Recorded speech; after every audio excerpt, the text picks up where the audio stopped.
Okay, here we go. Welcome, listeners, wherever you are in time and space. Continuing the adventures of Tom Sawyer by Mark Twain. And this is chapter 28. An attempt at number 2, Huck mounts guard.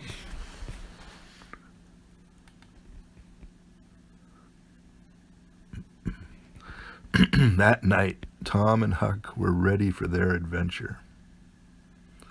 They hung about the neighborhood of the tavern until after 9, one watching the alley at a distance and the other the tavern door. Nobody entered the alley or left it.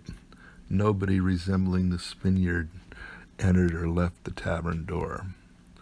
The night promised to be a fair one, so Tom went home with the understanding that if a considerable degree of darkness came on, Huck was to come and meow, whereupon he would slip out and try the keys.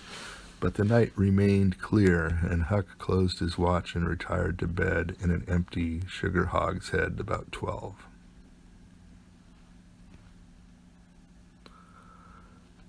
Tuesday, the boys had the same ill luck, also Wednesday, but Thursday night promised better. Tom slipped out in good season with his aunt's old tin lantern and a large towel to blindfold it with. He hid the lantern in Huck's sugar hogshead and the watch began. An hour before midnight, the tavern closed up and its lights, the only ones thereabouts, were put out. No Spaniard had been seen. Nobody had entered or left the alley. Everything was auspicious. The blackness of darkness reigned. The perfect stillness was interrupted only by occasional mutterings of distant thunder. Tom got his lantern, lit it in the hogshead, wrapped it closely in the towel, and the two adventurers crept in the gloom toward the tavern. Huck stood sentry and Tom felt his way into the alley. Then there was a season of waiting anxiety that weighed upon Huck's spirits like a mountain. He began to wish he could see a flash from the lantern. It would frighten him, but it would at least tell him that Tom was alive yet. It seemed hours since Tom had disappeared. Surely he must have fainted. Maybe he was dead. Maybe his heart had burst under terror and excitement. In his uneasiness, Huck found himself drawing closer and closer to the alley, fearing all sorts of dreadful things, and momentarily expecting some catastrophe to happen that would take away his breath. There was not much to take away, for he seemed only able to inhale it by thimblefuls, and his heart would soon wear itself out the way it was beating. Suddenly there was a flash of light, and Tom came tearing by him. "Run," he said. "Run for your life." Wow. He needn't have repeated it. Once was enough. Huck was making 30 or 40 miles an hour before the repetition was uttered. The boys never stopped till they reached the shed of a deserted slaughterhouse at the lower end of the village. Just as they got within its shelter, the storm burst and the rain poured down. As soon as Tom got his breath, he said, "Huck, it was awful. I tried 2 of the keys, just as soft as I could, but they seemed to make such a power of racket that I couldn't hardly get my breath. I was so scared. They wouldn't turn in the lock either. Well, without noticing what I was doing, I took hold of the knob, and open comes the door. It wasn't locked. I hopped in and shook off the towel, and great Caesar's ghost." "What? What do you see, Tom?" "Huck, I most stepped onto Injun Joe's hand." "No, yes." He was lying there sound asleep on the floor with his old patch on his eye and his arms spread out. "Lordy, what did you do? Did he wake up?" "No, never budged. Drunk, I reckon. I just grabbed the towel and started. I'd never a thought of the towel, I bet. Well, I would. My aunt would make me mighty sick if I lost it. Say, Tom, did you see that box? Huck, I didn't wait to look around. I didn't see the box. I didn't see the cross. I didn't see anything but a bottle and a tin cup on the floor by Injun Joe. Yes, I saw 2 barrels and lots more bottles in the room. Don't you see now what's the matter with that haunted room? How? Why, it's haunted with whiskey. Maybe all the temperance taverns have got a haunted room. Hey, Huck. Well, I reckon maybe that's so. Who'd have thought such a thing? But say, Tom, now's a mighty good time to get that box if Injun Joe's drunk. It is that. You try it. Huck shuddered. Well, no, I reckon not. And I reckon not, Huck. Only 1 bottle alongside of Injun Joe ain't enough. If there'd been 3, he'd be drunk enough and I'd do it.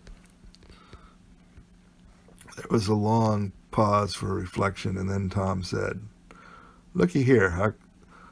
Let's not try that thing any more till we know Injun Joe's not in there. It's too scary. Now, if we watch every night, we'll be dead sure to see him go out sometime or other, and then we'll snatch that box quicker than lightning. Well, I'm agreed. I'll watch the whole night long, and I'll do it every night, too, if you'll do it the other part of the job. All right, I will. All you got to do is to trot up Hooper Street a block and meow. And if I'm asleep, you throw some gravel at the window, and that'll fetch me. Agreed, and good as wheat. Now, Huck, the storm's over and I'll go home. It'll begin to be daylight in a couple of hours. You go back and watch that lawn, will you? I said I would, Tom, and I will.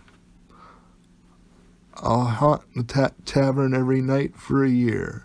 I'll sleep all day and I'll stand watch all night. That's all right. Now where are you going to sleep? In Ben Rogers' hayloft. He lets me, and so does his pap's man, Uncle Jake.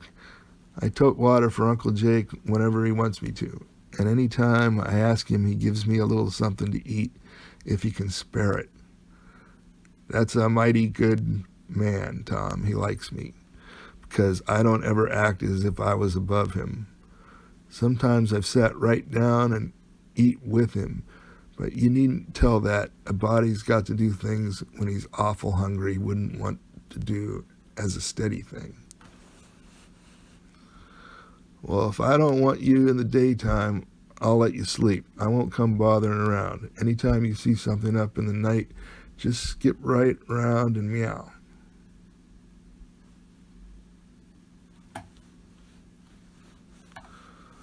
Okay. All right, chapter 29.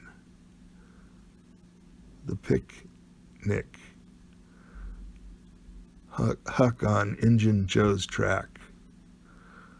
The Revenge Job. Aid for the Widow.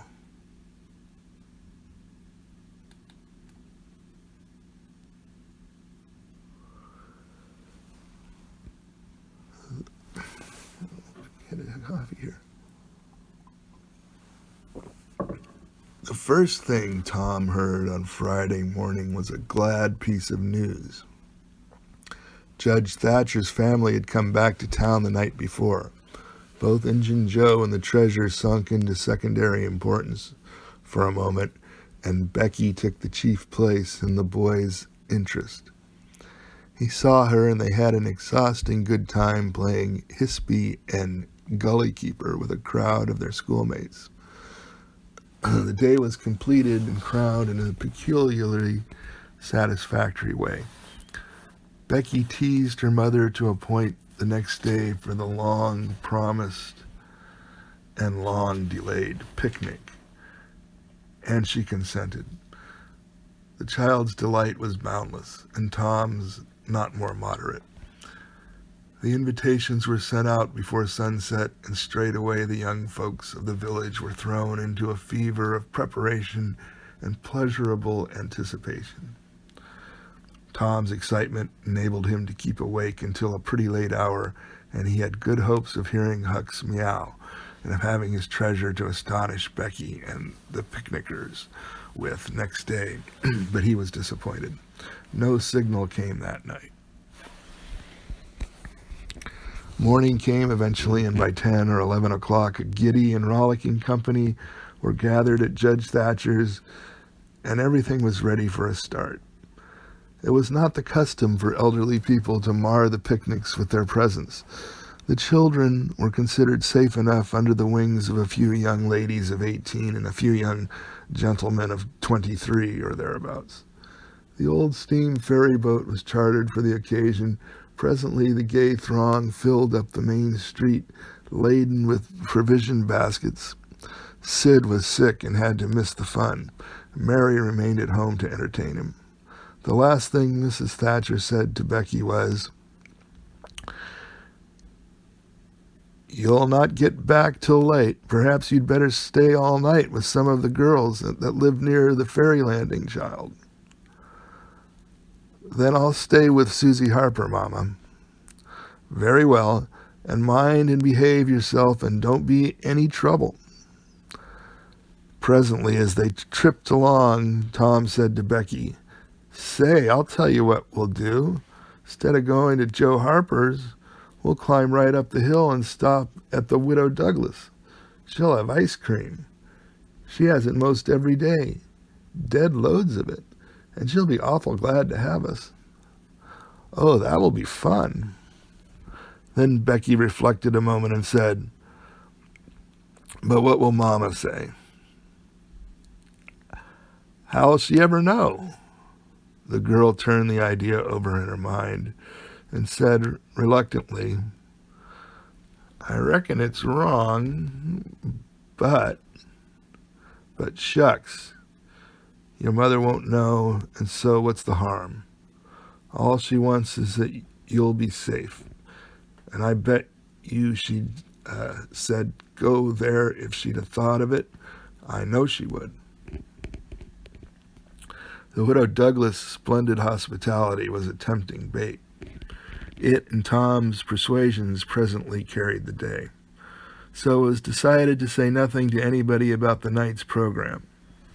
Presently it occurred to Tom that maybe Huck might come this very night and give the signal. The thought took a deal of the spirit out of his anticipations.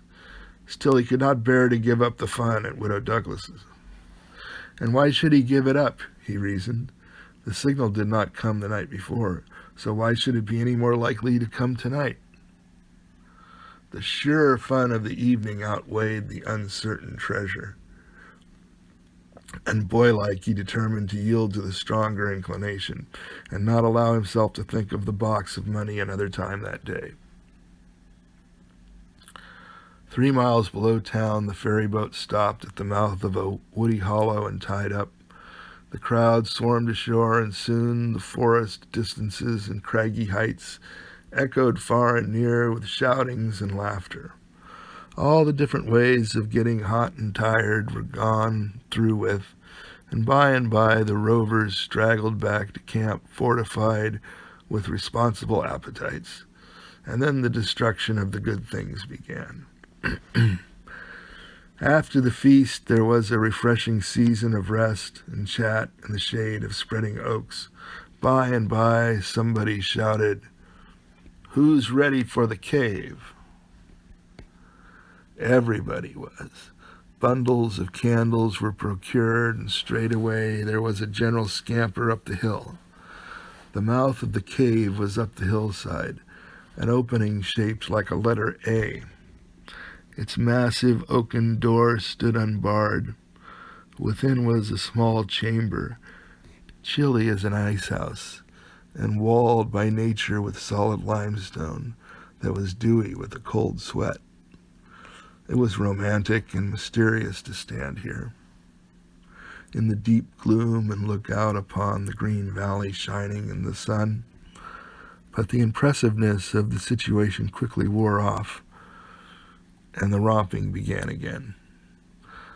The moment a candle was lighted, there was a general rush upon the owner of it, a struggle and a gallant defense followed by the candle, but the candle was soon knocked down or blown out, and then there was a glad clamor of laughter and a new chase. But all things have an end. By and by, the procession went filing down the steep descent of the main avenue, the flickering rank of lights dimly revealing the lofty walls of rock, almost to their point of junction 60 feet overhead. This main avenue was not more than 8 or 10 feet wide. Every few steps, other lofty and still narrower crevices branched forth from it on either hand. For McDougall's cave was but a vast labyrinth of crooked aisles that ran into each other and out again and led nowhere. It was said that one might wander days and nights together through an intricate tangle of rifts and chasms and never find the end of the cave, and that he might go down and down and still down into the earth, and it was just the same, labyrinth under labyrinth, and no end to any of them. No man knew the cave. That was an impossible thing. Most of the young men knew a portion of it, and it was not customary to venture much beyond this known portion. Tom Sawyer knew as much of the cave as anyone.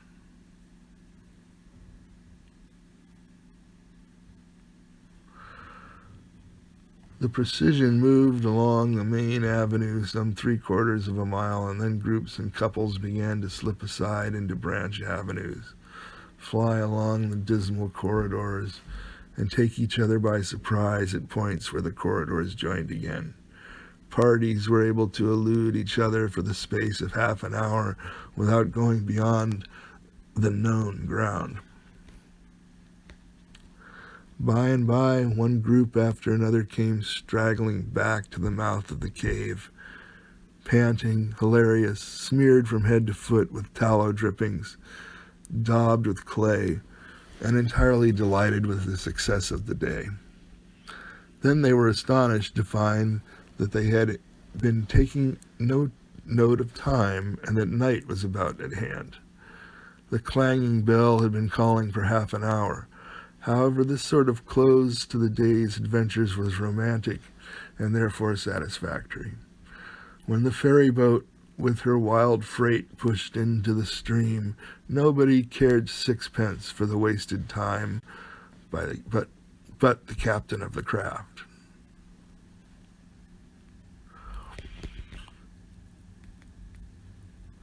Huck was already upon his watch when the ferryboat's lights went glinting past the wharf.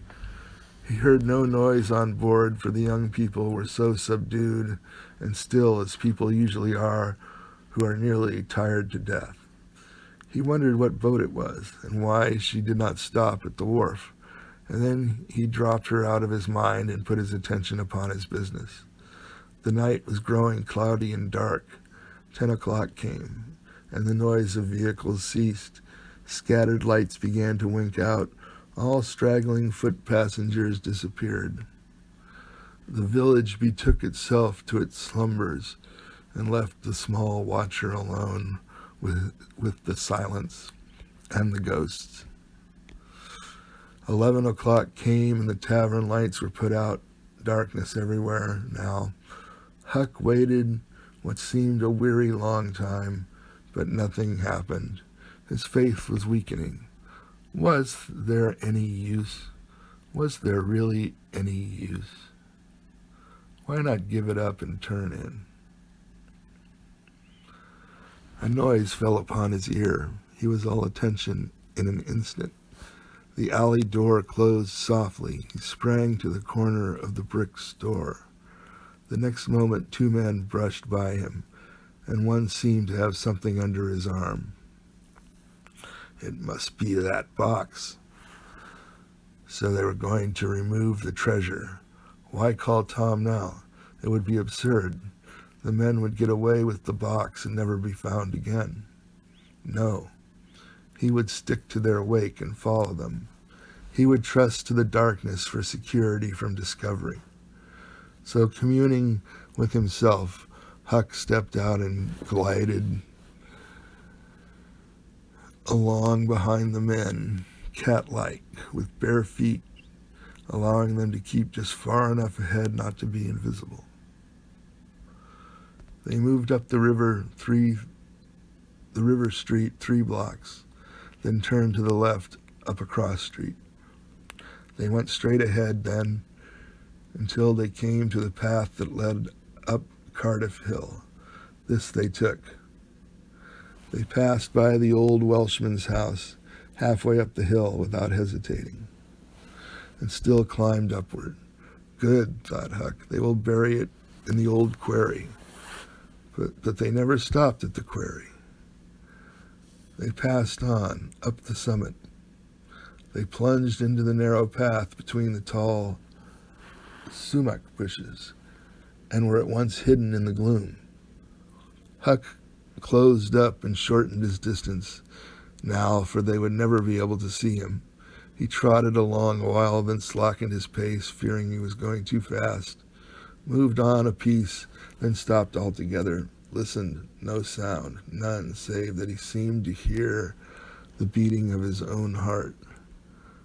The hooting of an owl came over the hill, ominous sound. But no footsteps. Heavens, was everything lost? He was about to spring with winged feet when a man cleared his throat not 4 feet from him. Huck's heart shot into his throat, but he swallowed it again, and then he stood there shaking as if a dozen agues had taken charge of him at once, and so weak that he thought he must surely fall to the ground. He knew where he was. He knew he was within 5 steps of the stile leading into Widow Douglas's grounds.